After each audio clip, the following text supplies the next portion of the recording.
Hello welcome, मैं हूं ज्योति। आप देख रहे हैं चुनावी समर, जहां पर एक और ताज़ा अपडेट के साथ हम हाजिर हैं। शिवसेना ने कहा, सुप्रीम कोर्ट ने आंदोलनों को लेकर सरकार के कदम पर मुहर लगा दी।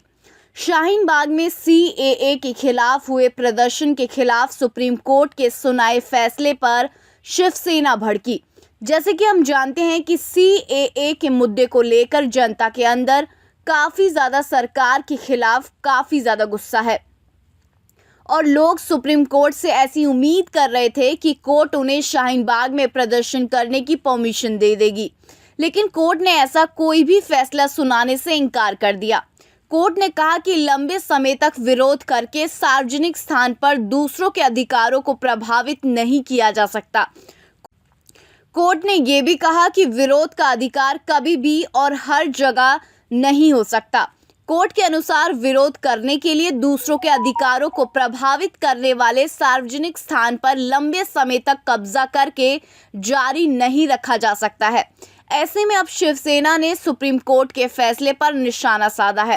आपको बता दें कि शिवसेना ने अपने मुखपत्र सामना में ये कहा है कि सर्वोच्च न्यायालय के मुख से सरकार के ही मन की बात सामने आई है क्या। पार्टी ने यह भी कहा कि 4 दिन पहले हमारे प्रधानमंत्री मोदी ने देश के आंदोलन का मजाक उड़ाया था। उन्होंने खिल्ली उड़ाते हुए ये कहा था कि कुछ लोग केवल आंदोलन पर ही जीते हैं, ये लोग आंदोलन जीवी हैं।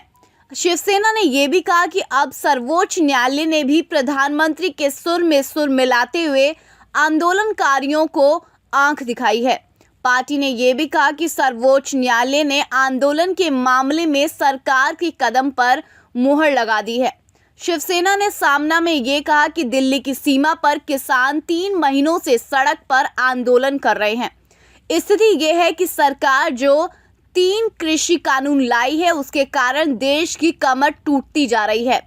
वहीं इससे किसानों को दूसरे पर निर्भर होना पड़ेगा और भविष्य में उसे 4-5 बड़े उद्योगपतियों का गुलाम होना पड़ेगा। पार्टी ने यह भी कहा कि ऐसी परिस्थिति में इन किसानों का सड़कों पर उतरना स्वाभाविक है।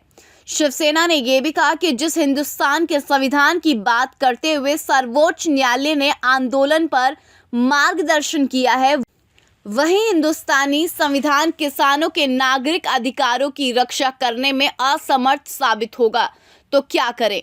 इसके आगे शिवसेना ने आक्रामक रूप आंदोलन नहीं हुए होते तो दुनिया के नक्शे में शामिल कई देशों का जन्म ही नहीं हुआ होता और जुल्मी राज खत्म नहीं हुए होते। पार्टी ने यह भी कहा कि हिंदुस्तान में भी यही बार बार हो रहा है, लेकिन देश की बुनियाद ही डगमगा जाए, अर्थव्यवस्था का कचरा हो जाए या विदेशी शक्ति को सहायता मिले तो फिर जनता का गुस्सा आना लाजमी है। शिवसेना ने यह भी कहा कि व्यक्ति को आंदोलन करने और असहमति व्यक्त करने का संवैधानिक अधिकार है और इस पर रोक नहीं लगनी चाहिए। इस तरह शिवसेना ने सुप्रीम कोर्ट के फैसले पर निराशा जाहिर करते हुए इस तरह से सुप्रीम कोर्ट को सरकार का समर्थक बताने का प्रयास किया है। इस पर आपकी जो भी राय है आप प्लीज़ कमेंट सेक्शन में लिखें। Thank you so much, keep watching today's for more news.